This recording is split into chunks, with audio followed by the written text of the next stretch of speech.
Good morning, everyone. Hi. For those of you who do not know me, I'm Shelley Michelle Nunn. I'm the Director of Human Resources for the City of Ithaca. It is a pleasure to be here today, and once again, the City of Ithaca, the Tompkins County, we're on the verge of great breakthrough. So this is extremely exciting. Just quickly, I just wanted to say, and obviously today's not about me, but I just wanted to tell you one thing about my background. I spent, prior to coming or having the fortune of coming to work for the City of Ithaca 18 years ago, I worked for Corning Incorporated for 8 years, and during that time I did a lot of what we called organizational redesign and restructuring. And the one takeaway among many for me was that organizations are designed to get the results that they get.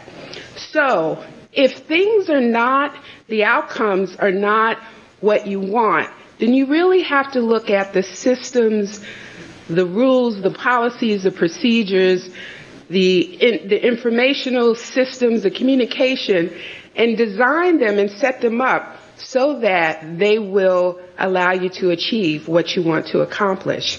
And I'll just say, how many were here last night at Cult? Okay, so we have quite a bit representation. Last night, our presenter talked about certain things that you need to be conscious about setting up in order to get what you're looking for.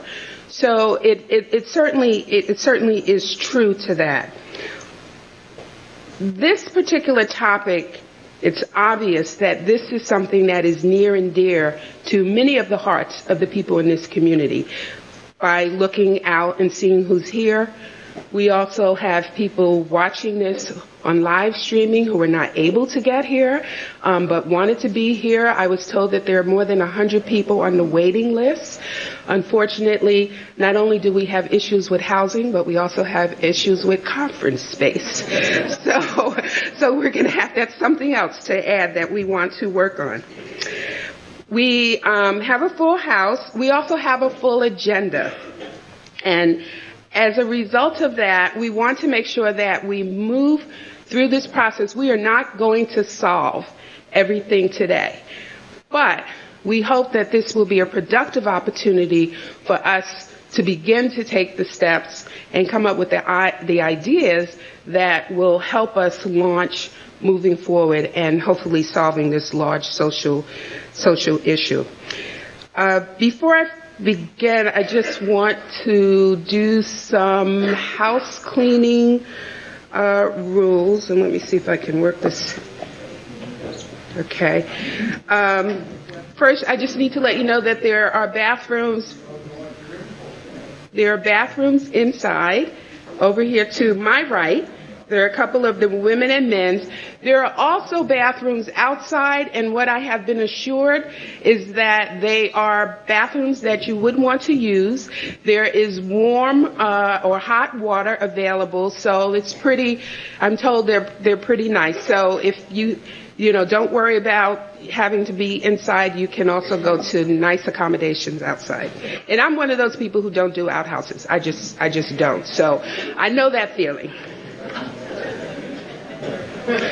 I also want to say, please, if you have cell phones, please put them on silence or turn them off. I should also point out the exits. You see there are 3 exits there. Where's the other exit? Okay. So please pay attention to the exits nearest you. There's an exit there and here. Okay, great. So in the event that we need to get out of here for some reason, people can safely do that. I would like to, I know you all were here last night, so I'm not going to go through all of the planning committee, but you can look in your programs to see who they are. But I would ask the planning committee to stand because we need to acknowledge them. This has been a phenomenal undertaking that they have gone through. So could I have the planning committee stand? Thank you.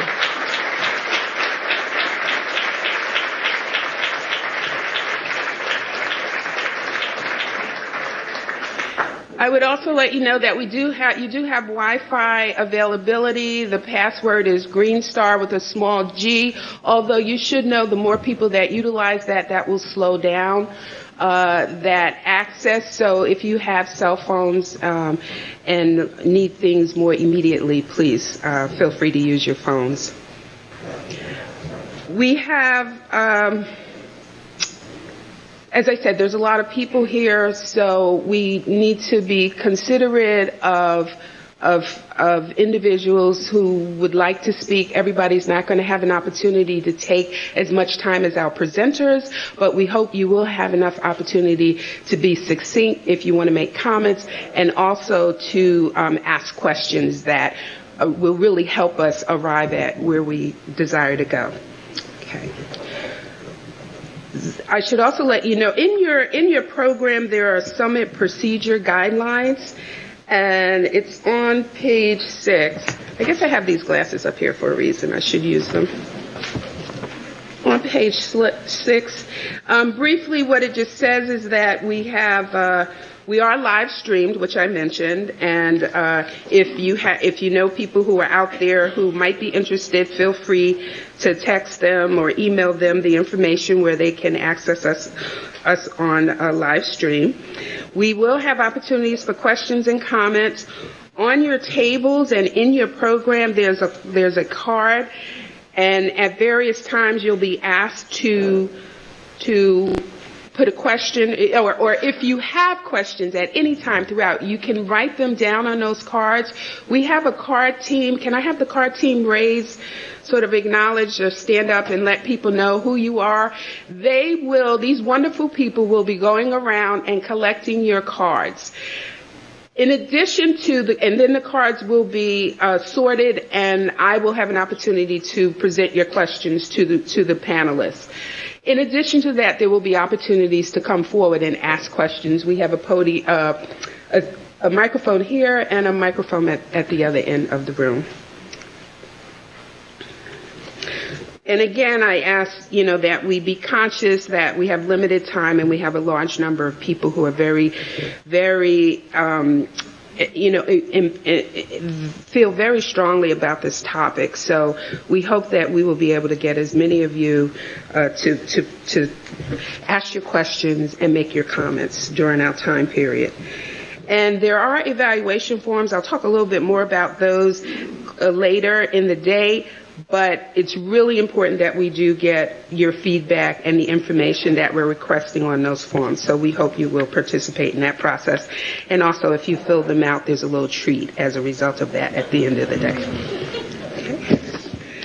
Okay. So what I would like to do now is get off the stage and allow our panelists. Let's see.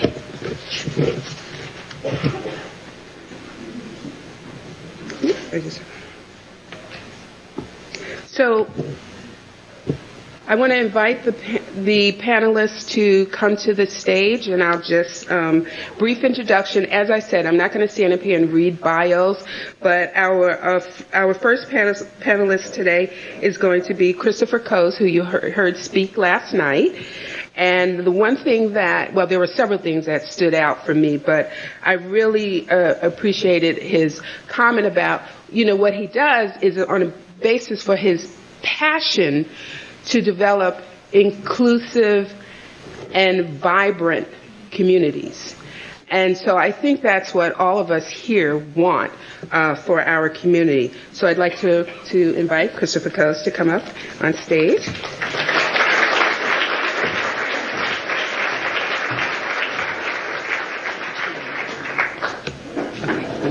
Okay, and what we will have, we have 3 other panelists, but first we'll allow Christopher to give his presentation today and talk to us. I'll do it from here. Okay, so that's wonderful. Here's Christopher Coase. Oh, come on, guys.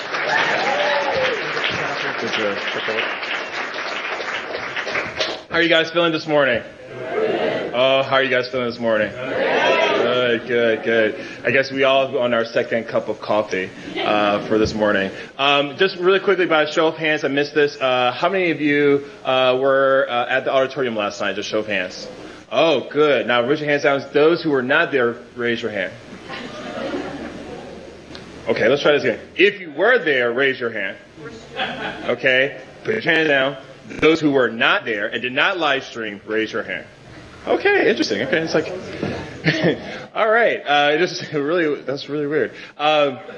So with that, before I get started, I wanted to take this moment to say again, thank you for the warm hospitality for the past couple of days. It's really good to be back in Ithaca, and for those of you who've already heard this, but the last time I was in Ithaca was about in 2002, just a sophomore in St. John's, thinking that someone should take a road trip to Ithaca during a blizzard, and we ended up on the Cornell campus and took some dangerous tours of the landscape, but we ended up at the bowling alley and had a really good college time.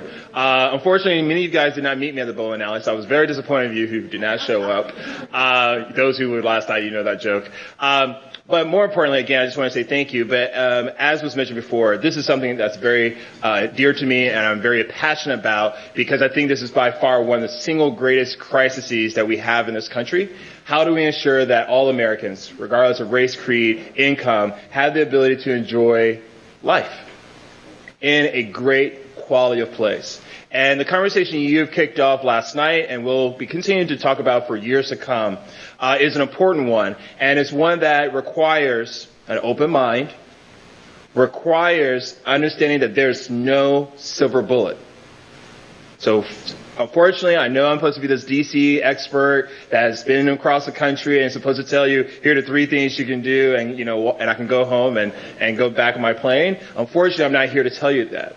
I'm here to tell you that the individuals in this room, those who are watching online, those who came last night, and those who will be participating in this conversation in their own respects, whether through neighborhood meetings and churches and other civic groups, this conversation has to happen every single day.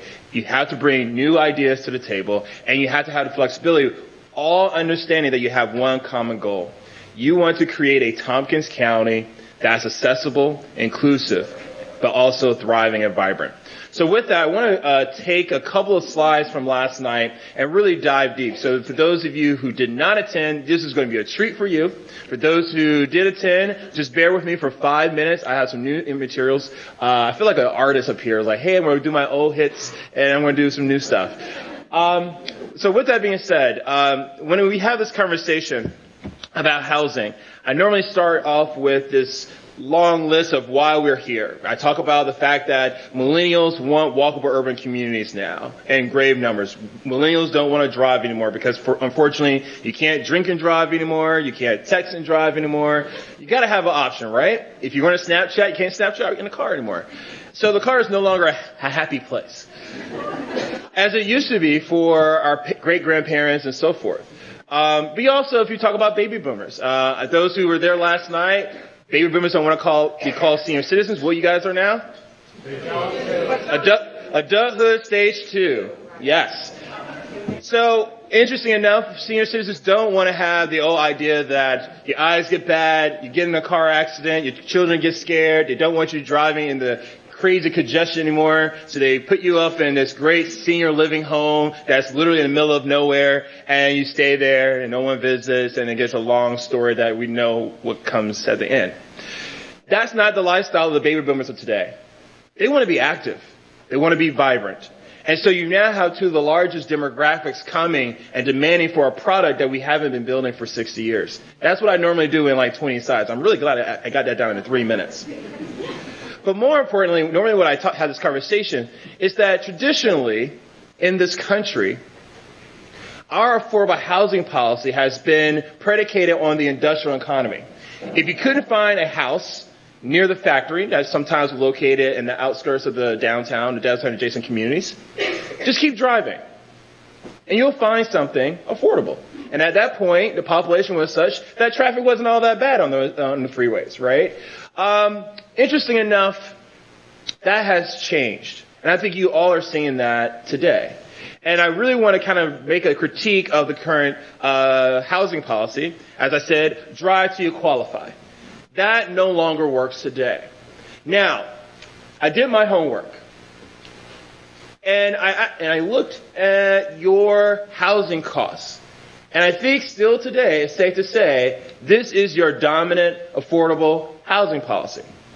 If you can't find an affordable place in downtown Ithaca or some of the other thriving rural main streets in this county, keep driving. And more importantly, let's put this in a way that we all can see it together.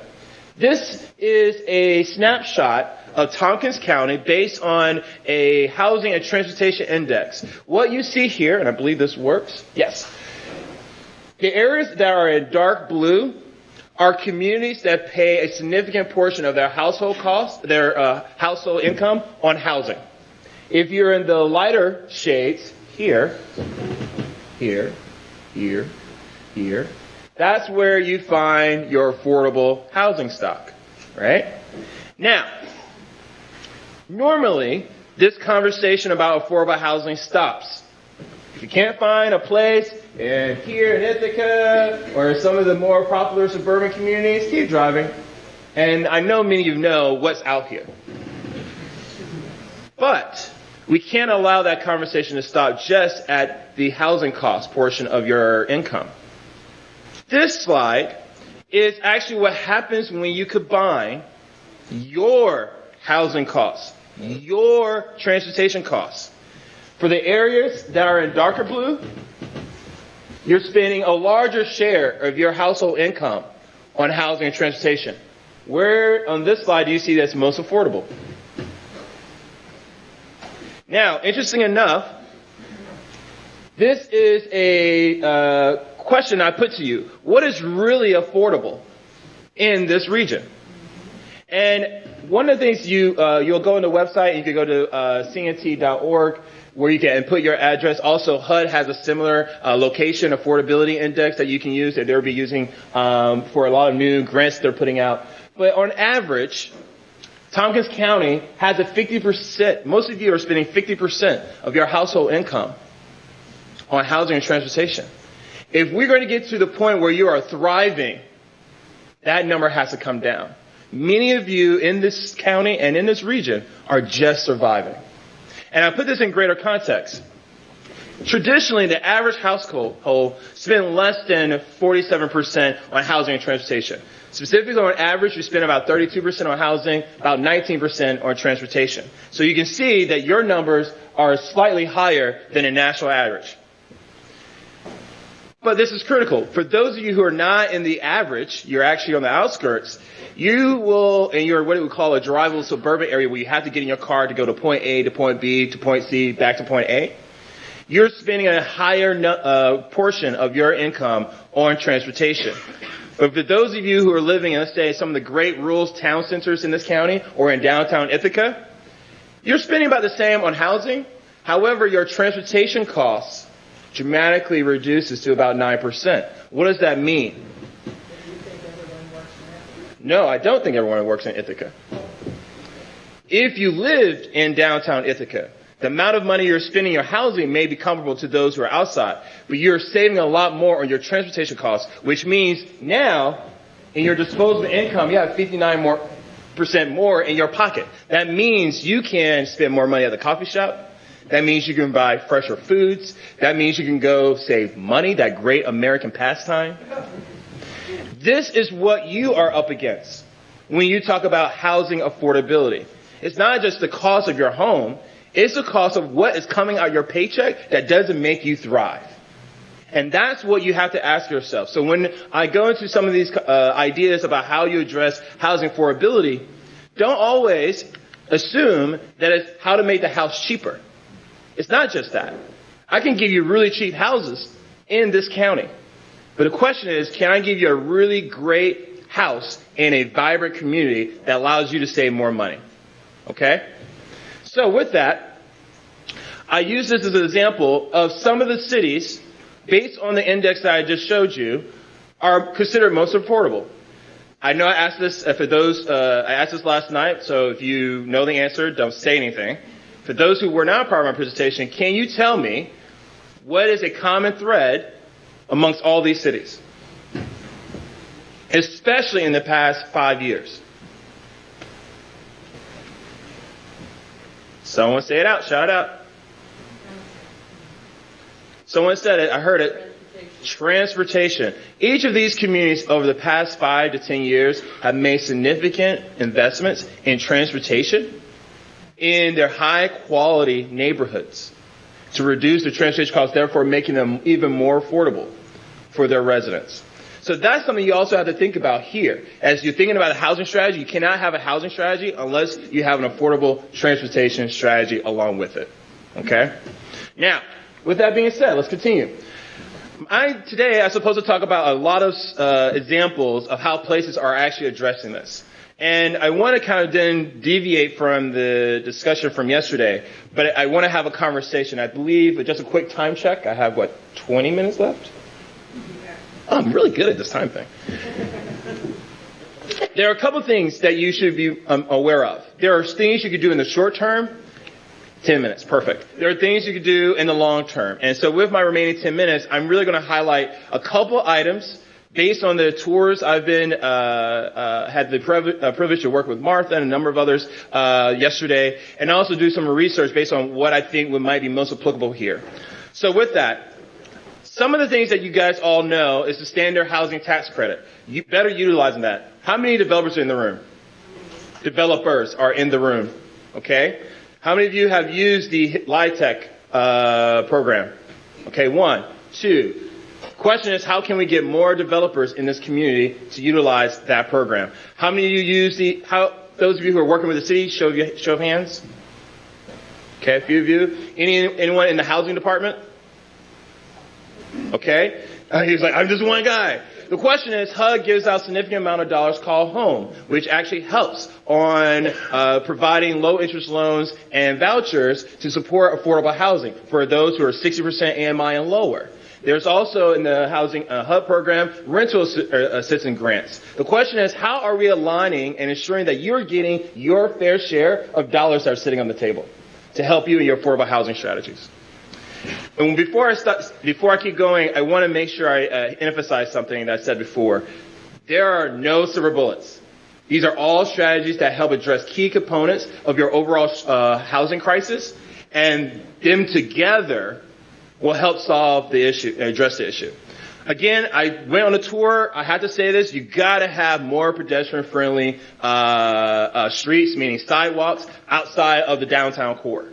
You can't have a hospital that doesn't have the ability for senior citizens to walk across the street without the fear of their life and their souls. I'm just being honest. So you have to have a complete street that not only applies to Ithaca, but also to the entire county, where specifically you have key demographics that need it. Also, I mentioned before, choice neighborhoods. There are a number of public housing you have here that can be redeveloped to mixed use and more vibrant communities. This is from the feds. I won't get into that. Places like New Orleans have done this very, very well. Definitely going to talk about this in the Q&A about how that came together. Black screen. Zoning reform. I have to emphasize this. Right now, you have development happening ad hoc based on the market.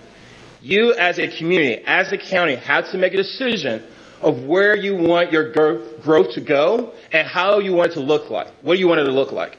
That means if a developer comes to this town, he doesn't have to fight the community to come up with a plan and have his plan approved. He should already know what you want in that community. And the entitlement process, whether it's zoning and other incentives, should be on the table for that developer. That's how you streamline. That's how you increase your the rate of construction in the place. And I'll talk more about that as well. But in addition to that, because you have a high adult to stage 2 adults, you also have to ensure that your new housing stock is built for universal design, easy living, aging in place.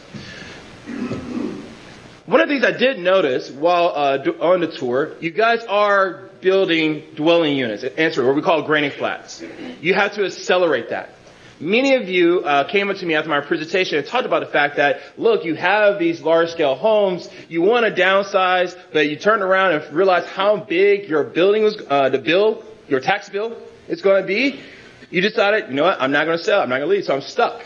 But the question is there a way to add other financial incentives for you to move out, whether it's creating a granny flat in the back that allows you to pay for those property taxes if you want to sell? Is there a deal that you can make with the city? These are conversations you got to have because that's a major impediment right now in your housing stock. On top of that, anyone from here from Cornell or the hospital? All right. On my tour yesterday, we saw a lot of congestion points where workers from the hospital, workers and students from the university were commuting back in. But the question I asked, why isn't there a place for them to stay nearby, closer in? And the question is, you guys weren't at the table. And I'm really excited to see you guys here because I think this is part of the conversation that you guys should be definitely at the table to have. How can we incentivize the hospital and the university to create more employer-assisted or employer-based housing closer into their places of employment, which will reduce traffic, which I think everyone will like, but also it will target specific populations that are going to be hit the most by the rising housing costs in these great, vibrant communities. In my remaining time, I'm going to talk about some key long-term things.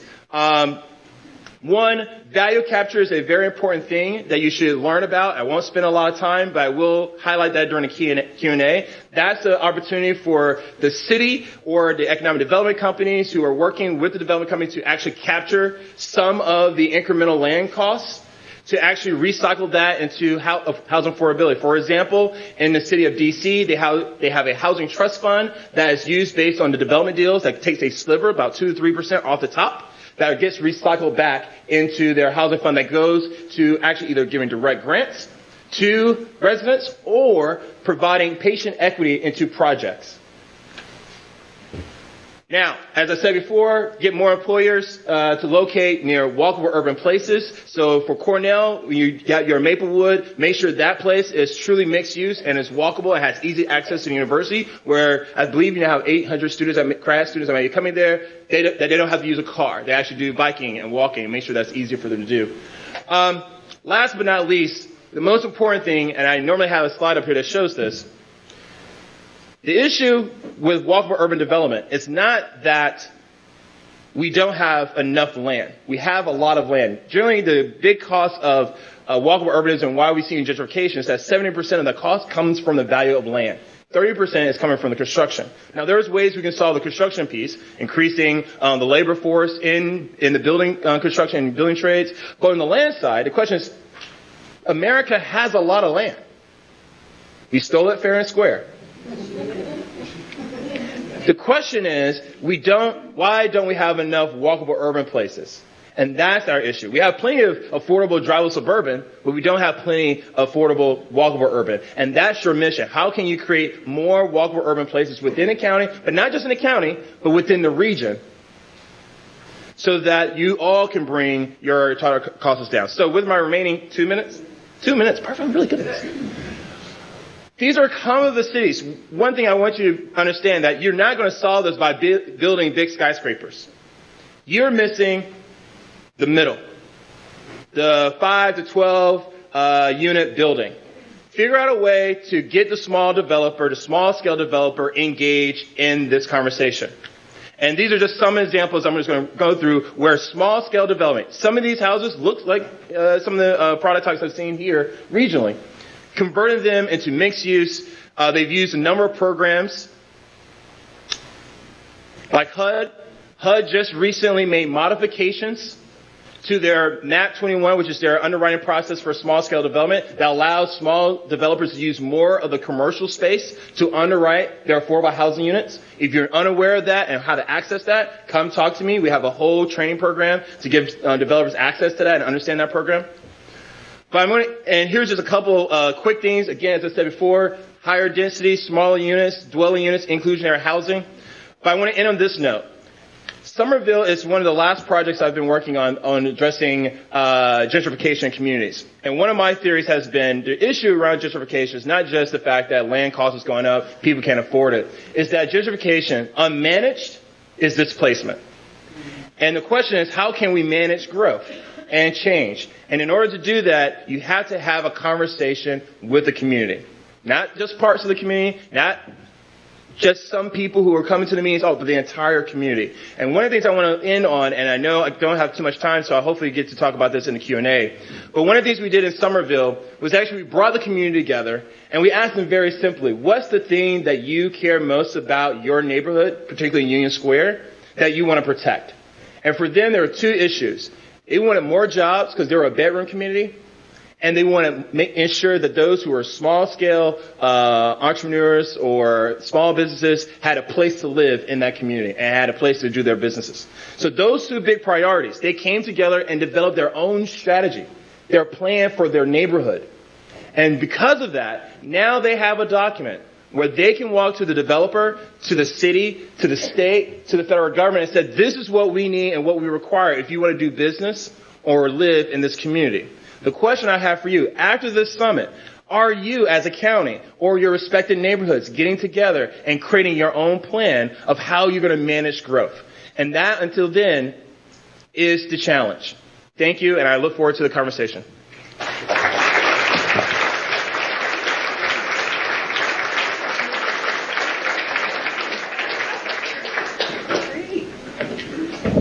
Thank you so much. That's just some insight on what the rest of today is going to be. So I'm really looking forward to this.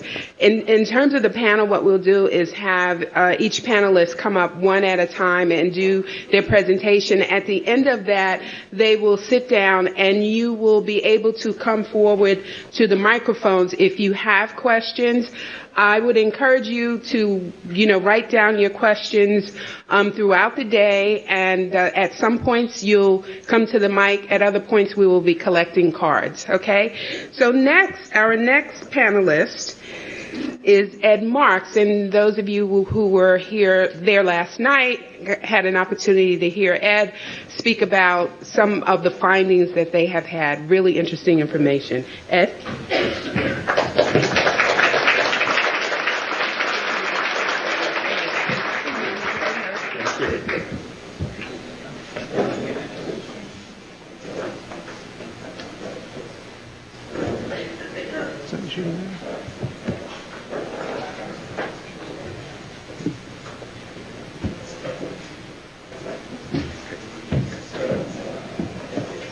Good morning. A bunch of you were there last night. Thanks for coming. And a number of you weren't. So we're going to try to do a little bit of review this morning, but briefly, and then move forward with some new material, new discussion. So today I want to just talk briefly about what we have learned about what the housing challenges and gaps are from what we've been studying over the last year. Review projections of housing needs. I shared those last night. We'll just go over those real quick. And then start to transition to thinking about how do we move forward? What kind of strategy? Some of the things Christopher mentioned, some other ideas. And the big question for a lot of people is, where does the housing actually go if we're going to build new housing? How do we fit it into our community in a positive way? So housing challenges and gaps. Well, just to review a little bit, workforce housing is a big problem for a lot of people, especially in the middle income and lower moderate income range. And they're in the rental market, particularly in competition with students. And students can pay more than they can. That's basically the analysis. So that's real challenging. It creates a lot of problems for those individuals. Particularly at the lower end of the range, it's extremely challenging. So that's a reality we have to acknowledge. This goes on in our community. It's not like everywhere else. Ownership housing. A lot of people that want to come here for employment. We're one of the few places where there's new jobs being created in upstate New York. We're a growing community. Have a hard time finding housing. They may own a house somewhere else. They want to move here. It's expensive to build new housing.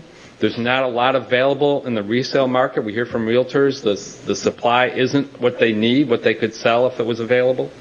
So that's an issue. Senior housing. We have a senior population that's going to grow by 44% in the next 10 years. Not all those people want to stay, as Christopher mentioned, in their houses. They like alternatives. There aren't many. quite frankly, right now. And for people that don't have high incomes, we have, in many cases, nothing to offer. There's no Medicaid assisted living available in this community. If people need that, they have to leave. Market rate rentals were mentioned by people that work with seniors that would like to transition to a simpler, easier to deal with housing situation. Their options are extremely limited. Nothing there that really meets their needs. Downsizing options in general. We don't offer a lot. It could be an opportunity. And then special needs housing. We spent some time, our consultants did, also talking with the folks that deal with those people in our community that are struggling one way or another. And there's been a lot of efforts to provide housing for those folks in the community, but almost every place that provides it has waiting lists for people to get in. And some of these options don't exist at all. And so we really need to be cognizant of that, not just the broad market, but there's some very specific needs in our community that we need to be aware of and try to address. What's going to drive housing demand over the next 10 years? Employment growth. We're anticipating 1% per year employment growth. That's been the trend. Other than the dip with the recession, we felt a little bit, not as much as some places, but we did. But other than that, that's the trend. And we're, like I said, one of the few places that's creating new jobs in upstate New York. We want to continue to be able to do that, but you have to have housing. We don't want to just have everybody driving in. Student enrollment increases. In our analysis, we assumed about a 1% growth. That's a real question mark. The institutions haven't said they have a target, but that's kind of a trend line over time. They would benefit, in some cases, Cornell, Ithaca College, TC3, from more students, but we need to be able to accommodate them if we're going to have them come here. The growth in the senior population I mentioned, that's huge. And again, it's a double-edged sword. It's an opportunity as well as a challenge. If there's other places for these folks to move, it may help open up housing for the families that need it. And as Christopher mentioned, preference for walkable communities and access to transportation options. A lot of the places that people have to go to find housing don't offer either of those things right now. And so there's high demand in the community for places for housing that offers those. Specific gaps. Again, of the workforce rental housing, especially we heard from people, if somebody can find a place they can afford to rent, they can't find a way to get from there to where they get work. And they can't find to get from there to where they work at the times they have to be there. So that's a real challenge for those folks that are trying to get stabilized in the community with employment and income and all of those things, and yet things are working against them rather than with them. First-time home buyers, people that are trying to move up from rentals into ownership housing. First of all, they're paying so much for rent that it's hard to save enough money for a down payment. And then when they are ready, the options that they can afford are so limited. And often if they can afford to get into it, they can't afford to live in it because it needs so much fixing up, repair, and improvement. Families relocating to the community, as I mentioned, we've heard from many employers that have offered jobs, good paying jobs, to people who said, yes, I'd love to come to Ithaca. They come and look at the housing situation, they say, no, thank you. I think I'll stay where I am or go somewhere else. That's a huge problem for our economy if that's happening, that we can't get the talent we need to fill the jobs that we need to keep our economy healthy. Downsizing households, as I mentioned, we really could use better options for folks and seniors. Purpose-built student housing, the consultant identified an opportunity to provide more purpose-built student housing in the community, which there would be a demand for. If you look at the surveys that have been of students, both in the survey was done by us and by Cornell, they would like some other options than what they have right now. And so that could also free up other housing for workforce housing. And then the special needs populations I mentioned. There's particularly, I'd like to just mention, as I did last night, the youth that aren't in college in our community. They're struggling to get on their own, working minimum wage jobs if they have a job. And for them to find housing is extremely difficult when they're competing with students whose parents are paying the bill, and these kids don't have a parent paying the bill for them. So what do we think we need? As I mentioned last night, these are early kind of estimates, but this could be what we need over the next 10 years, something in this range. Rental housing, 200 units a year. Ownership housing between single-family condos, whatever, townhomes, could be up to 380. But those units need to be affordable to the people that, with incomes to be able to purchase them. So that's a real challenge. We could sell those if we could provide them at the right price range. Senior population, in addition to the focus on downsizing, those special needs for assisted living or nursing home care or memory care, we estimate with the growth of the population, we're going to need 50 to 100 beds in those kinds of facilities per year over 10 years to meet the need. Student beds, anywhere from 150 to meet the need that just current student populations could support, to 330 beds a year over 10 years if the student population increases. And then all those special needs, specific facilities targeted towards those populations that have very specific needs. Is there a number for that last one? We don't have a number for each of those. We do have some data from the providers now about how many people are waiting for that facility that may exist in the community now. We know that there are studies that have been done on some of these that, the Amici House that's being proposed is trying to address one of these populations. So there are people looking at that, but we don't have a composite number. It would be included within the bigger numbers for the population, but it would be a subset. Are you taking into consideration that the nation's looking at deinstitutionalizing people and doing more community-based services versus... I think if you could hold the questions, I will definitely get to that. I was just because going to say, please do that. Yes, but not saying they have to be in institutionalized situations, but they have to be in situations people can afford and be successful in. So if you look at it, it's kind of evenly divided between housing that would be in single-family or attached units and housing that you'd expect to be in multifamily units, the rental in condos. So what are some strategies? Initial thoughts, just some things we've heard from a lot of people in the community over and over again. Why does it cost so much to build new housing? Is there anything we can do about it?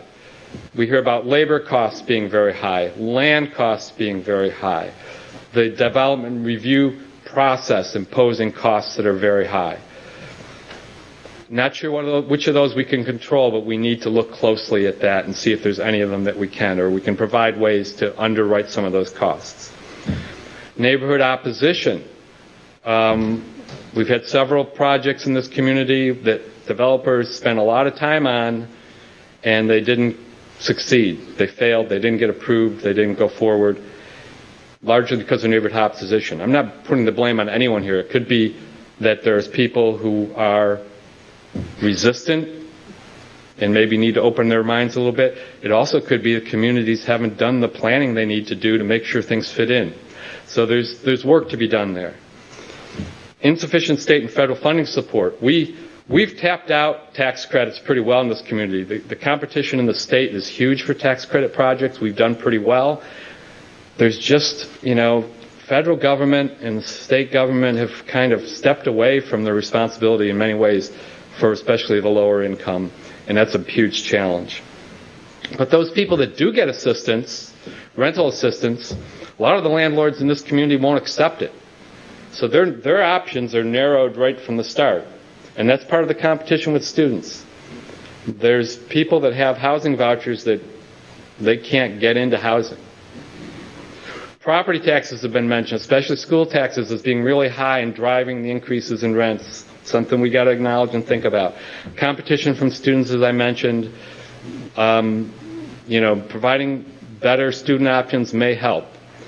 Access to development sites. We've heard from developers, people want to have good locations, walkable, on a transit route. They can't find the land. Maybe there's a solution to that if we look a little harder. And then with the condominium market, there's a lot of interest in that from people that want to downsize. Very hard to develop condominiums because of all the rules and regulations and financing requirements. Can we take that challenge head on and do something about it? So how do we provide the housing and where? Well, we don't have to do sprawl. We can do infill. Christopher mentioned several strategies for that. We can do new neighborhoods in targeted locations that make sense. And luckily we have some planning that has identified those. Create a variety of options. Fill the gaps. Don't just build more of the same. Look at those places where there's money to invest in new housing. Like I said, seniors that want to downsize, for example, student purpose-built housing. And if we provide that, that opens up other housing for those folks that need it. Build what the market will support. It's kind of what I just said. And continue to focus on low to moderate income housing, because that's where the challenge really is. Make sure we don't take our eye off the ball on that while we see projects going up that may serve other segments of our community. We really need to be concerned with the people that struggle the most. So finally, where could the housing go? Well, we're in the process of completing an infill analysis for the whole county about where, in places that we've identified in our county comprehensive plan as development focus areas, and that most local comprehensive plans have identified as areas where they would like to see development, where there is land available that could be developed for housing based on current zoning and plans. And we have found that in these areas, as well as adding suburban Lansing, southern Lansing, where the town of Lansing's plans talking for about more housing, we could provide, it looks like at first blush, more than twice as many units as I said we need. So it's not like there aren't places to do this. And you might say, well, that's all hypothetical, sounds great. But you can really pinpoint it. So in the urban core, which is kind of the city of Ithaca, parts of the town of Ithaca, village of Lansing, village of Cayuga Heights, there's room for easily for 3,500 more units and the student beds we need to add. And established in emerging nodes, which is really the villages primarily, a couple other locations that have been identified in comprehensive plans that have infrastructure, 500 more units. In the rural centers, the hamlets scattered all around the county that are the centers of many of our rural towns, we could put 300 units pretty easily. And in suburban Lansing, they believe that 1,500 would be not a challenge, that they have plans for more than that even possible. So that there would do what we think we might need. And what it looked like? Well, we've seen some examples, and we've got some in process. So this is not rocket science necessarily. Breckenridge Place. Everybody loves Breckenridge Place. We could do some more of those, hopefully. City Center. Not everybody loves this one quite as much, but it's getting there, and we need some, we need a mix of things. So there may be opportunities to do some sort of large, dense projects that provide a lot of units. Breckenridge Place 50, I think we're talking, 190 maybe here now? 98. Okay. But those make a real dent, so we can't overlook the opportunities they provide. But there's also the infill, things that INHS has done, putting a duplex in on a vacant lot. The pocket neighborhood on Aurora Street. We can tuck in housing that all of a sudden, after a little while, it looks like it's been there all along or needs to be, it belongs there. But not just in the city. Village of Dryden, Poets Landing, almost, I think it's going to be 120-some units of affordable rental housing on a good location, near schools, not far from the downtown, walkable to downtown and to transit. And also single-family housing in the villages. We've got Maple Ridge right across from the town hall in the village, where single-family homes are being built. So there's lots of places that we can do this. It doesn't all just have to be in the city. And not everybody wants to live there either. Varna. Several projects proposed there. One that's gotten good reception is this infill of tiny timbers, 15 little small houses on small lots that may be more affordable for folks that are trying to get a first house to buy, or that want to downsize a little bit. 210 Hancock, INHS's great project, a mix of apartments and townhomes, infill projects that utilizing an underutilized site. We've got to look for other opportunities like that. 50-some units there, I believe. Maplewood, we've talked about with student housing for graduate students, densifying in a way that's going to be very attractive, positive for the community, adding 500 student beds in the process, in a very attractive kind of community that I think is getting acceptance by the neighborhood as it goes forward. Chainworks, the big one, reuse of the Emerson, that's just sitting there doing nothing. If we can figure out a way to make sure that project happens, that's 900 plus new residences right near downtown, right near the Ithaca College campus. You couldn't ask for a better opportunity. And the city waterfront. Everybody wants to see the waterfront thrive. Well, these two projects, redevelopment of the DOT site we've been working on, the Cascadilla Landing project that was approved but hasn't been developed yet. Together, there's 300 units plus of housing in the city in a walkable location. In the town of Ithaca on South Hill, there's town plan calls for a new neighborhood just south of Ithaca College. Great location for people that might be working there or on the new business campuses on South Hill. 300 plus units could be developed in a walkable community with good transit service to downtown and other locations, services available on site, not just for the people in the new neighborhood, but for the people surrounding that live there now. So there's lots of ways we can do this. And we just got to make sure the things that are proposed can happen in the best way possible, in the most economical way possible. We need to come up with a strategy to identify ways to overcome the challenges we know that exist, focus on how to do it, new development, the most cost-effective ways to keep it as affordable as possible, and keep it in accordance with local plans so that hopefully it'll be accepted in the community. And we recognize that this change is not without some consequences for people, and not something that won't make some people a little bit nervous, particularly existing landlords have expressed concern, seeing some upticks in vacancy rates. We need to keep on track of what's really going on out there. So we're proposing that we annually do a monitoring of rents and vacancy rates, not just looking at the national statistics, which have a lot of error in them, the way they're done, but do a local vacancy study in rental study so we can make sure we understand what's going on. For more information, again, as last night on our county website, we have a lot of the housing studies, the detailed data for people to take a look at, and the website for this summit will have information going forward as to where we go next. And we'll have questions in a little while. Thank you.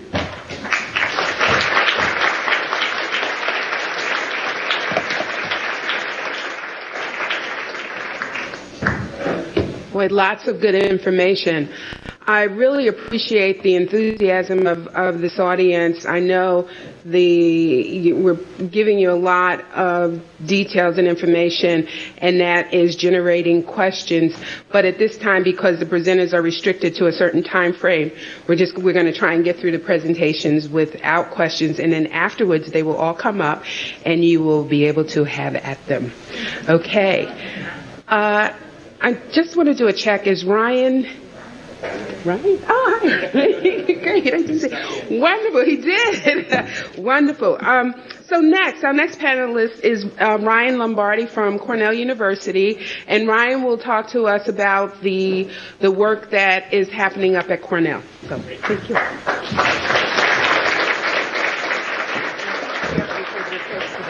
Don't fall off the edge. Is that the idea?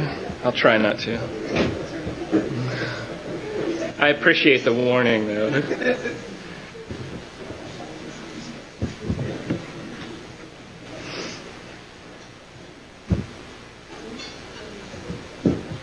All right. Thank you. Appreciate it, Bruce. Good morning. I hope you all are doing well. Good morning so far? Good. I did sneak in, so sorry to get by you there. My name is Ryan Lombardi, as was mentioned. I'm the Vice President for Student and Campus Life up at Cornell. Relative newcomer to Tompkins County. I've been here about 16 months. It started in August 2015. So not surprising to anyone in this room, one of the first things that was on the agenda that was given to me when I arrived is to start taking a hard look at student housing on campus and what our needs are and what we need to focus on and how we need to advance that in the future. The good news is that I do have experience in this framework. At my previous institution, I had initiated a very large housing master plan at our previous campus. We had finished phase 1 when I left, which was a pretty large construction project, so I was excited to jump in on that here. As I've gone through it, I will say for the past about 8 or 9 months, I would say there are a few more layers to the onion here than I might have initially wondered, which again is no surprise to any of you in the room. And so I'm really glad to be here and share some of our thinking and where we're at. As you know, this is an iterative process, and so we make our way through it. We learn as we go. We pivot as we go, given the inputs and the dynamics and the contexts. But Again, really pleased to share with you some of our thinking at this point in time. I'll also just say as a side note, it's been a real treat for me and my family to be here in Tompkins County. It's my first foray into upstate New York, although my wife is originally from the Syracuse area, so it's kind of a homecoming for her. But you all took it easy on me last winter, and I'm hoping for a couple more of those. I'm originally from the Midwest, so I'm actually not that averse to winter. I was born in Iowa, but spent a lot of my adult life down in North Carolina, so I'm slowly adjusting. So the Student Housing Master Plan, we launched this process about last January or February is when we really got started in this aggressively. I needed a little time under my feet to get used to the landscape before we launched this, but we've been working very hard since that point to really understand what we want to do from a housing perspective. What I'm going to share today, I will tell you, is heavily focused on the undergraduate student housing experience. That doesn't mean that's the only thing we've looked at by any means, but what I want to share with you today, because that is, in terms of raw numbers, that tends to be one of our bigger challenges. That's really what I'm going to focus on today. It was just mentioned by Ed about Maplewood and that project that's going for us, which is going to increase substantially our graduate student housing. And we also think that some of the decisions that we're moving towards at Cornell will have a downstream effect and help with that graduate population as well. So I wanted to preface that. I also wanted to say we have been trying to be as inclusive as possible as we've gone through this process. We formed a community advisory committee. Susan Riley, who I think is here, I think I saw you, Susan, has been leading for us to help try to keep the information flow good between the community and between campus.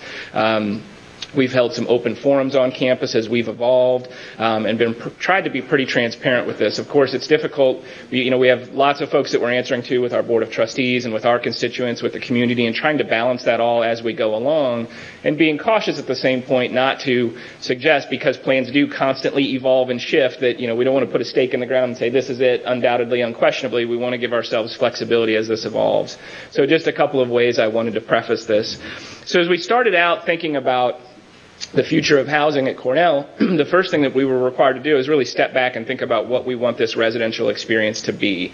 Now, many of you may know that the founders of Cornell actually suggested that Cornell should not be in the student housing business, that part of the value of a college education was living in the community. So that was a founding principle of Cornell. It was a real surprise to me when I kind of uncovered that and learned about our history. So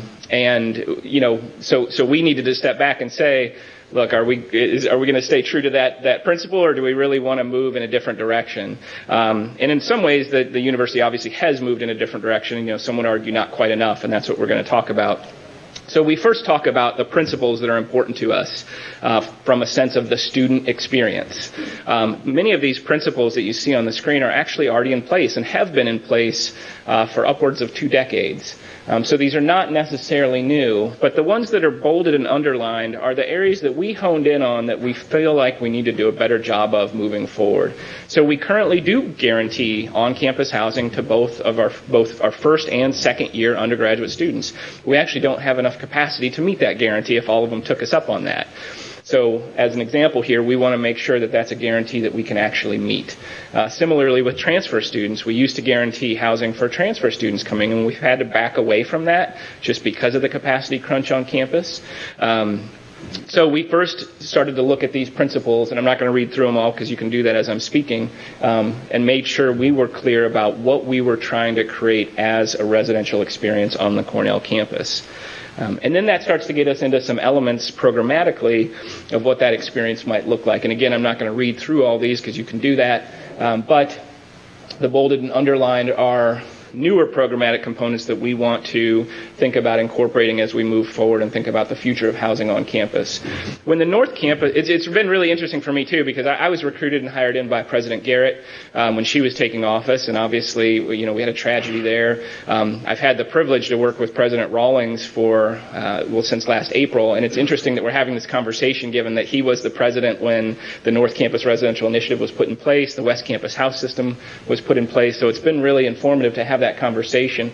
So on this first or the second point about the townhouses on North Campus, when the North Campus Residential Initiative was established, the idea there was to have a communal common experience for first-year students that was heavily integrative, and that would build community and foster community as students are transitioning into college life. Because of the capacity crunch, we've had to put some of our first-year students in what we would call suboptimal environments for that development. And a townhouse is an example of that. Not suboptimal necessarily in terms of quality, but suboptimal in terms of that right environment conducive to an 18-year-old first-year student who's trying to integrate to a college experience.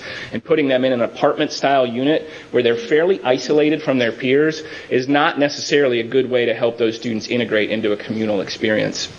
So we want to get away from that. We want to get away from having first-year students in those types of environments that don't help that, what really were the principles and the foundation behind the North Campus Residential Initiative.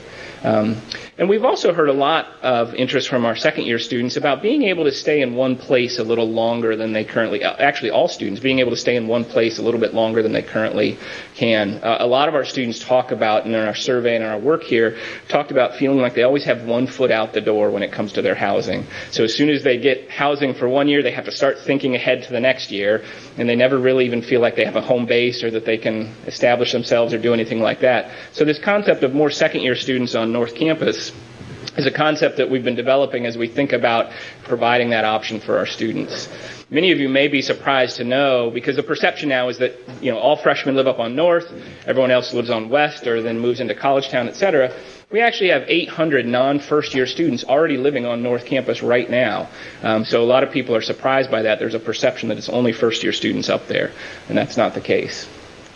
So this leads us in a general framework to really want to double down on what we see as this developmental residential trajectory, whereby the first 2 years of a student's experience at Cornell are largely on campus.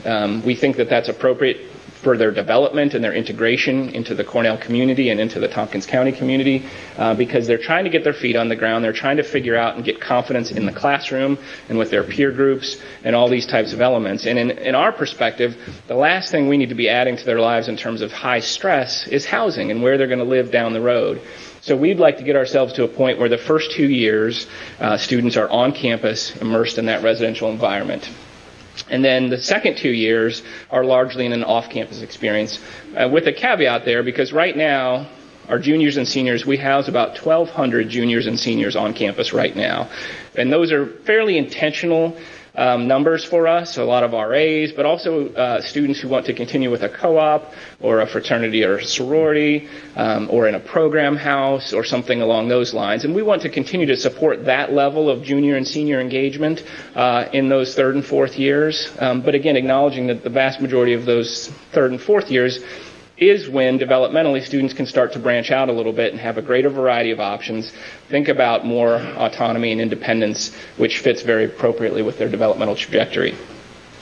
In these first 2 years, again, focusing in that first year experience, like I said, in a very community-based, integrative experience. In the second year, it starts to open up a little bit. There are more options on campus, ideally, that we can provide to them, like West Campus, like staying on North Campus, the townhouses, getting into Greek organizations, co-ops, but still in the on-campus envelope. And you'll see how that bears out here in just a minute. So as we went through our plan, we identified 3 major problems that we're trying to address as we develop this plan. The first one is deferred maintenance. We have a substantial backlog of deferred maintenance in the residence halls at Cornell, and this is something that we have to address. It creates a lot of issues for us, not the least of which is a lot of variety and quality for our students and their experience. But this is a challenge for us to meet, not only because it's incredibly expensive and the volume dollar-wise that we need to catch up on this is quite prohibitive, but we also don't have the capacity to do this. Those of you who are in this business know that in order to renovate a building and to fix up a building, you've got to close it down.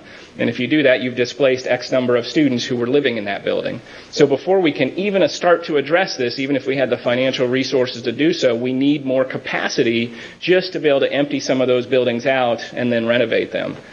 Our 4 highest needs right here are listed on the screen, and those account for about 2/3 of all of our deferred maintenance backlog in the residential housing environment. So if we could accomplish the key maintenance and renovation of those facilities, that would accommodate about 2/3 of that backlog. As you see, these are virtually all significant buildings, right? These are not the kind of buildings you're just going to raise. You're not going to tear down the Gothics, or at least I don't think I would do that unless I needed to look for a new job. So these are buildings that you need to start thinking about how you invest in them, because they do have very historic significance to the campus and to the community. But we have. Can we have questions, please? So this is just a clarification. Well, so each one's so Balch, as an example, is about 430 students. Clara Dixon Hall, I think, is about 500 students. Risley is about 150. Where's Marty?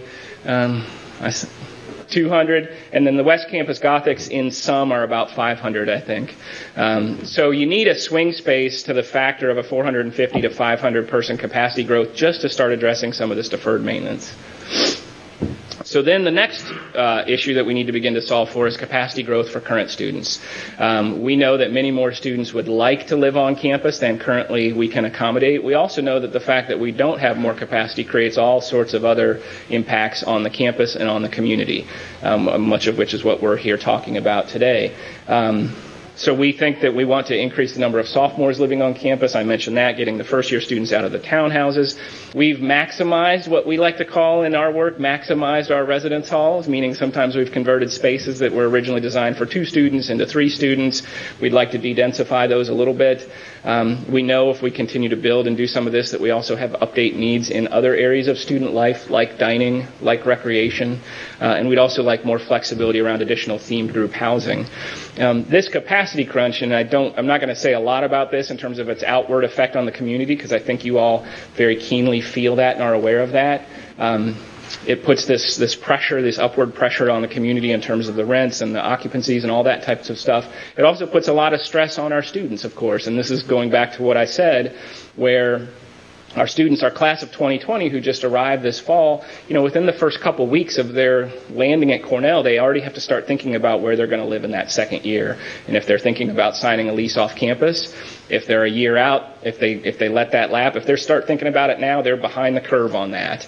And if they're going to wait and go through maybe the Greek recruitment process or the co-op Mosey process or the housing lottery, they have to kind of hedge their bets and decide what they're going to do. So again, we've put a lot of stress on our students as well as the community, and we want to try to solve that.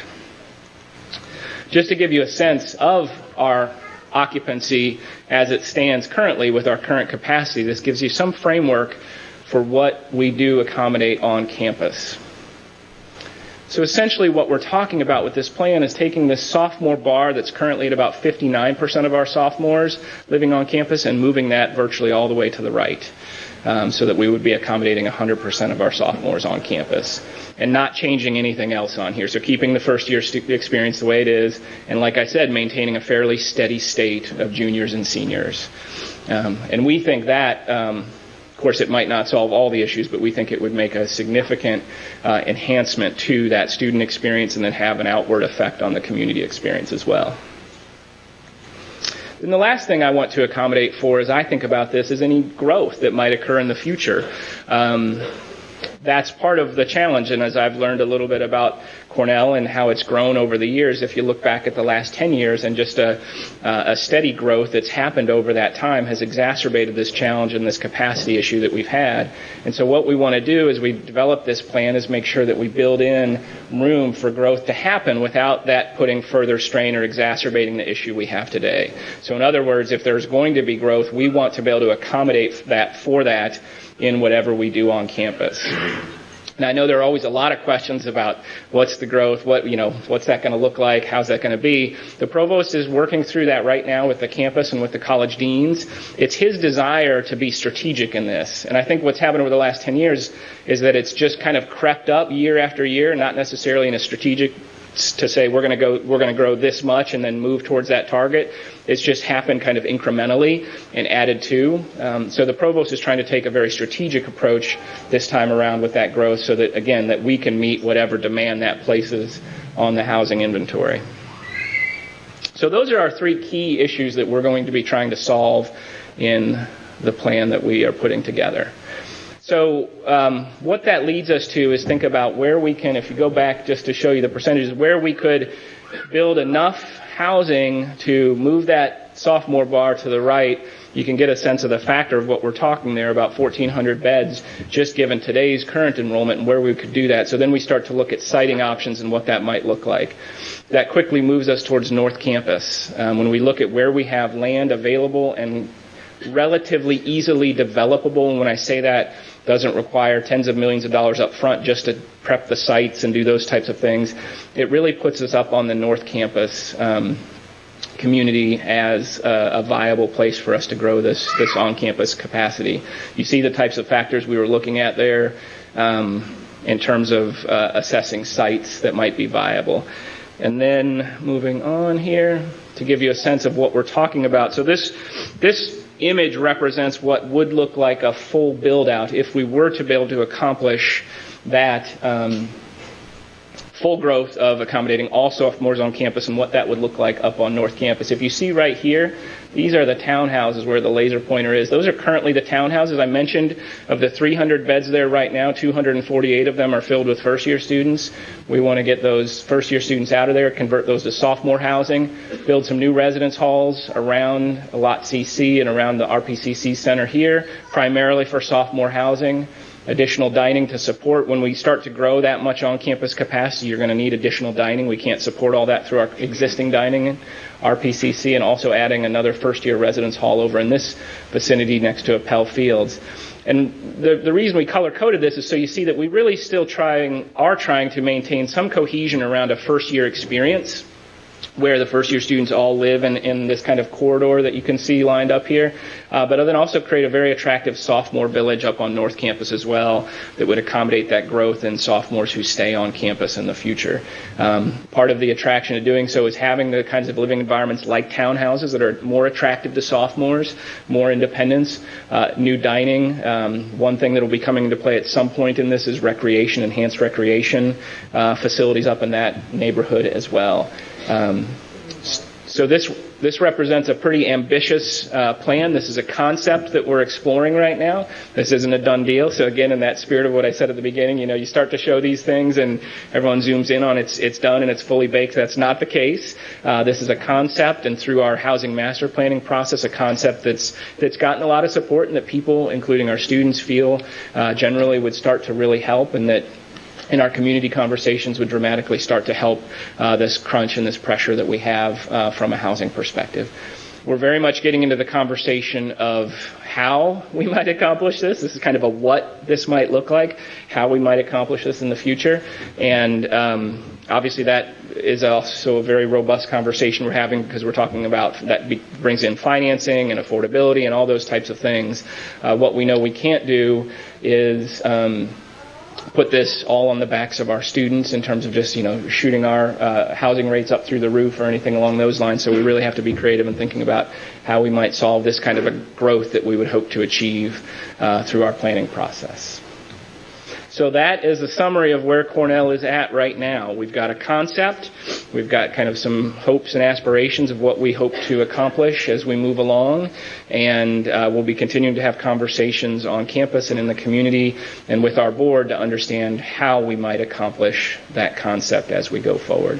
And we'll continue our commitment to as many conversations as we can possibly have as we go along to keep everybody in the community informed. So, thank you.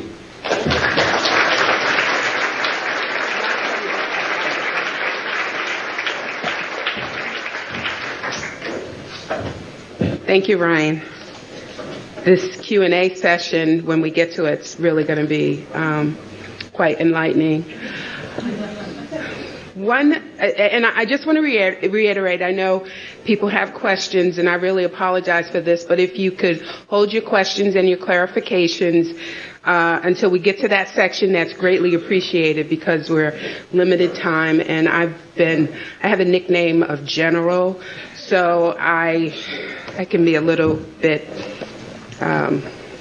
orderly. Yeah. Please not rely so much on visual cues. I'm missing half of this presentation completely because I cannot see any of the slides. Okay. Thank you very much. That's good information, good feedback to have. I'm not sure if there's some way to accommodate through live streaming possibility if you have a computer? I don't know. Okay, but thank you for that feedback. We will try to address that. Okay. One of the things that I have learned over the years in terms of dealing and trying to address large-scale social issues is that it is imperative, it is essential that you have people with the lived experience at the table when you're trying to solve these issues. So yes, it's really critical. We don't solve their problems or the problems of our community with not including the people who are impacted by that. So I'm really pleased to introduce, I believe most people know, J.R. Claiborne, who is a former city council member currently working with Loaves and Fishes, doing phenomenal work, and he's going to talk about the impact of not having housing in this community on real live people in this community. J.R.?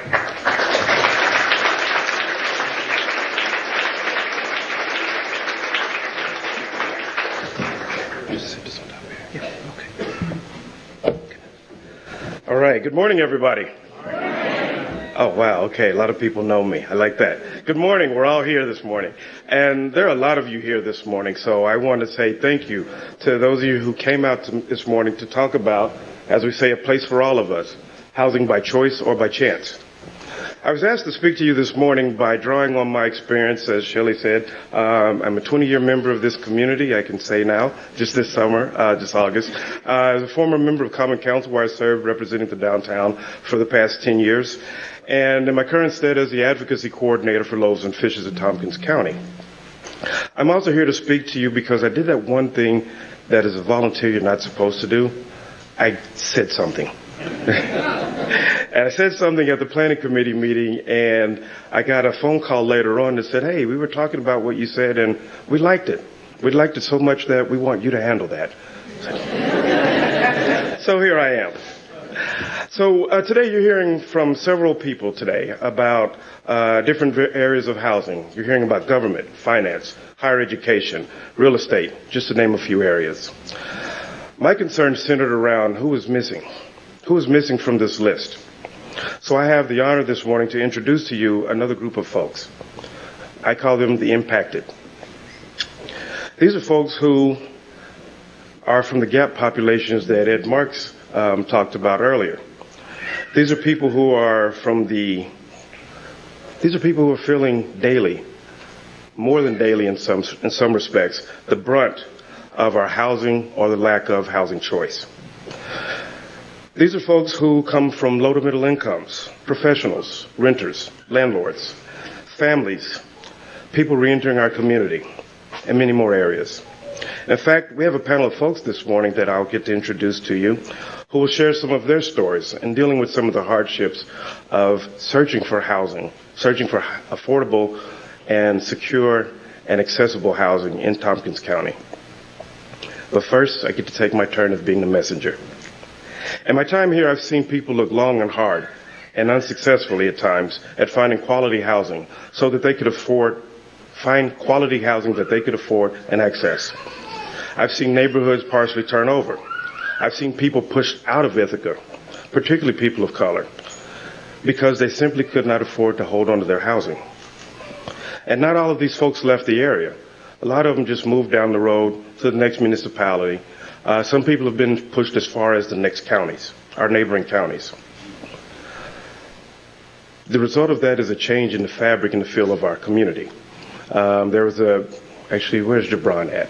I saw when Gibran first came back to this community, he spoke at an event, and one of the things that he said, yes, Gibran, one of the things that he had remarked that's always stuck with me was that he lived here in Ithaca most of his life, and when he returned, he was really surprised to find that a number of the people that he grew up with, they were around town, but not in town. And so that really changed the dynamic of this community, that we all pride ourselves on our diversity. But when you look around, you have to ask, where is it, unless you're at a big public event. When I first ran for office, it was the first time that I'd ever heard white people complain about gentrification. Thank you. Some of you get that. Particularly, I live in the Southside community, and that's considered at the time, was one of our most diverse neighborhoods. However, that has changed. And granted, we are still a good mix of people, but as houses come available, as people move out, it's not always black people or other folks of color who move in. The Southside is also one of the last places that the whole housing boom around town hit. So while Fall Creek had housing bids of 150, 200% of asking prices, and we watched that go around the community, the Southside is one of the last places that hit. And so ample buying opportunity for some people. And I've had people tell me about just really horrendous places that they have to call home. I've had people talk about unrepaired holes in the ceiling that lets the rain in, or during the winter, lets the cold temperatures inside. More recently, I've heard from people of varying ages dealing with infestations of bed bugs and other vermin, and not being able to get the proper help to rectify this. I had a friend who had to deal with mold on the walls of their apartment, even weeks after filing a complaint. Once that was taken care of, then they had to deal with raw sewage in their apartment, which finally led to them moving. Excuse me, let me say that differently. It led to them being helped moved. They had to stay with this stuff until someone else came to their aid. I had another friend with a disability who spent more than a year looking for a place to live. And the problem with this was she kept running into folks that she needed a ramp. And people would say to her, "Do you really need that?" Thank you, Larry. You know what I'm talking about. I'm looking at Larry at Flick. Thank you, some more of you. Do you really need to have a ramp? Do you really need to have a handicap entrance? Or if you do need that, you have to put it on the back of the house. That is not a way to treat people. At Loaves and Fishes, we serve meals daily to anyone who walks through the door. Once we had a gainfully employed guest who came in one day just visibly distraught. When we checked in with her, she shared that the apartment that she had lived in for years, on a month-to-month lease, but still for years, her lease would not be renewed. This guest was worried that maybe she shouldn't have complained about that light that didn't get changed outside. Maybe she shouldn't have complained about the roaches that she couldn't get rid of. She did find housing days before the end of her time in her apartment, but in Cortland County. So again, someone else that we've lost to our community. We had another guest who's worried about becoming homeless because their prospective landlord shared that not only would they not accept their Section 8 voucher, that they had waited 3 years to get. 3 years to get on Section 8. They would not accept this voucher, but they also would not accept the deposit letter that was to cover them being able to get into this housing. And instead, the landlord, they said, wanted first and last month's rent plus 1 month for deposit. I've also been told of landlords who will not accept those deposit letters because when they have needed to call in for those to get the money to cover repairs they had to make, they were told no. Lastly, we've tried to help guests who are working towards sobriety, who have been placed in housing with known addicts. These are folks who don't want to live around what they're trying to get away from, but they know that if they refuse that housing or they turn it down, they will not have another housing option. They will not get that support to find more. Now, these are the folks who have housing. These are the folks who have housing. These are not the folks who are homeless because they just came in town, literally fell off the cabbage truck. They've had some life-altering experience due to loss of family, of job, returning from incarceration, or, as I described earlier, non-renewal of their leases. If you had to do the housing hunt around here, and maybe I should ask, how many of you have had to do look for housing in, say, in the last 5 years? Okay, good. So there are a lot of you who know that this is not an easy thing to do. And for some folks, it's really not easy to do within the next 60 to 90 days that some people are given. So this is something that,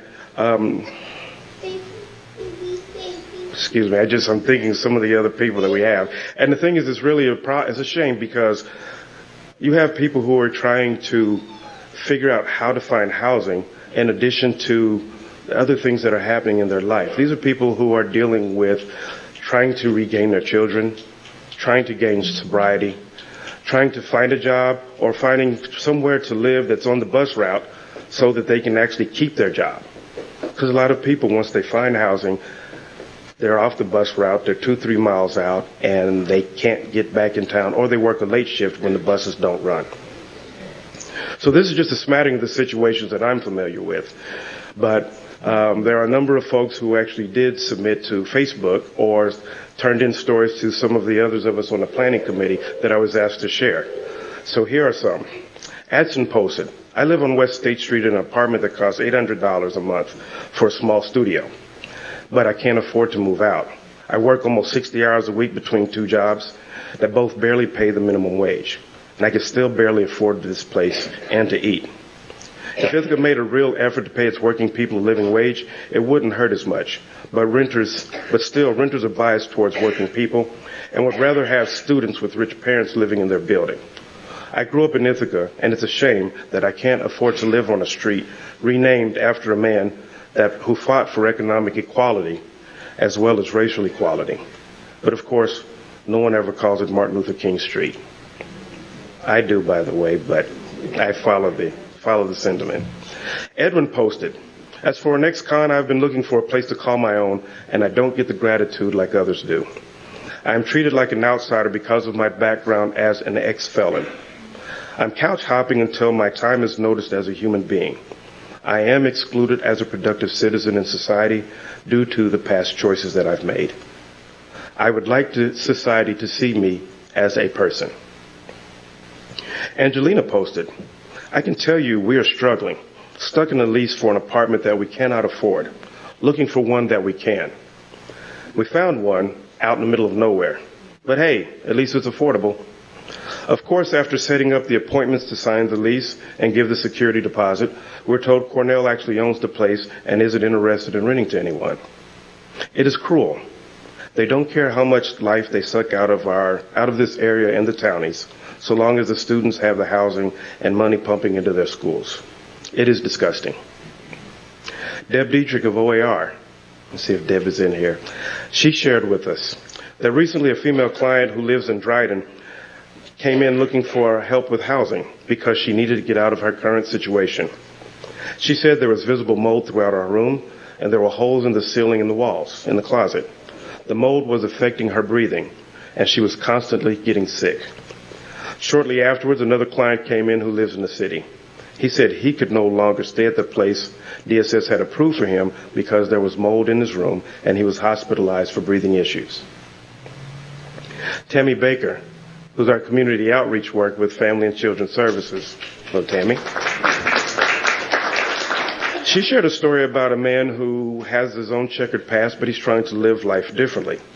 And for the last 3 years, this person has lived in Ithaca, has been homeless off and on, but mostly homeless. Earlier this year, he was in rehab for 28 days. When he got back to Ithaca, DSS found him housing downtown. He stayed sober for 5 months, which was challenging because the house he was known as the house that he was in was known as the addict's house. He would find needles in the bathroom on a regular basis. During these 5 months, he was an outpatient with cars, but then he started drinking again. When he had his first unclean urine sample, he was sanctioned by DSS for 120 days with the condition that he goes back to rehab. His 120 days have gone by, but he's not gone back to rehab. So he remains homeless. He will turn 60 before the end of this year. At this point in his life, he's not interested in stopping drinking. He's had a rod in his leg and his shoulders, and he's always in pain. He would simply like a room with cable TV and books to read. Nancy posted that just wondering how much the cost of a house has gone up since 2000, and also how much in taxes, insurance, and utilities have increased. How much more does a landlord have to pay to make sure that their properties are updated and code compliant? We are all impacted by these increases, whether you own or you rent. Ithaca is a very desirable place to live, so more folks want to live here. Basic supply and demand. It doesn't mean we shouldn't try to improve the situations, because some things can't be changed. but better mass transportation and services offered outside of town would be helpful too. Anita posted, though I don't think most people are thinking of housing for the homeless, she puts, and assuming homeless means inability to pay rent. Affordable housing still means people who can pay something reasonable. But I'm also not sure that even affordable is possible here since taxes and expenses are so high.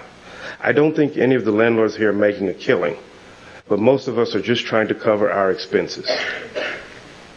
And Joe posted, I took a position in Tompkins County in 2008, just as the value of my house in southern Onondaga County took a nosedive. With not much equity left to invest, we looked for a year in Tompkins County for a house in the $175,000 to $200,000 range. Sticker shock, I'm sure. And this was a house that they would have plenty, which would have been plenty of very nice house. Let me say that one more time. It would have gotten them a really nice house in Onondaga County. They found a very incredibly small inventory of homes close to their range, most of which were in tough shape and would have taken a lot of work to bring them up to par. We ended up buying one of the few new houses going up at the time, paying well above what I'd expected, which eroded the pay raise that I anticipated for my new job, and had us storing our furniture, living in our son's student flat in Geneva for a few months, then a sublet in Ithaca for a few months more while the house was being finished. While we love it here, our house is great, the lack of middle-income housing was a rude awakening and put a real dent in our budget. I have to think that many families are expecting the same thing, leading them to live in places well outside the county, contributing to sprawl on a scale that is unthinkable in most counties our size. And then lastly, Larry Baum from the Computing Center shared a story that I believe Ms. Jennifer Tavares will share similar from the Chamber of Commerce. Larry shared with us that the Computing Center has been challenged with finding adequate numbers of technical and other personnel. While this is a nationwide problem in our industry, it has been exacerbated here locally with the real housing problems that exist in Tompkins County and the outside perception that our area is overly expensive. Over the years, high local housing costs have occasionally been an issue, but it's now of great concern. In the last 18 months, we have had 3 prospective technical employees accept employment with the Computing Center, only to ultimately turn us down because of the lack of available and affordable housing in the Ithaca area. The issues have included high apartment rents and the lack of available properties within the city and town to rent. These people are all young professionals, 25 to 35 years old. They like the idea of living and working in Ithaca, but don't necessarily want to live where students live.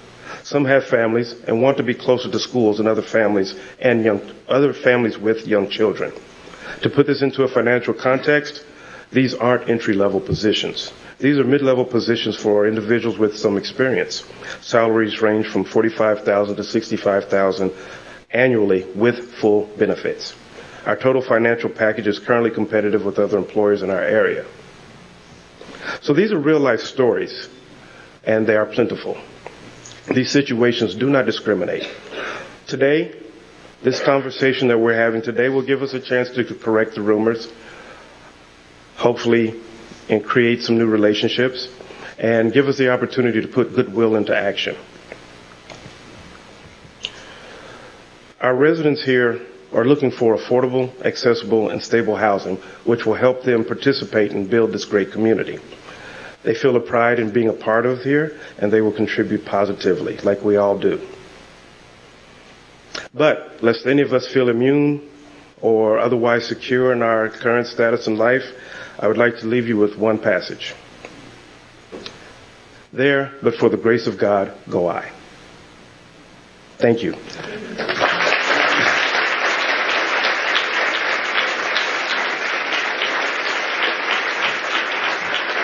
So, now, to do what I really came up here to do, I have 4 people that I would like to bring forward, and they're going to share with us some of their stories, some of the things that we're dealing with, some of the challenges.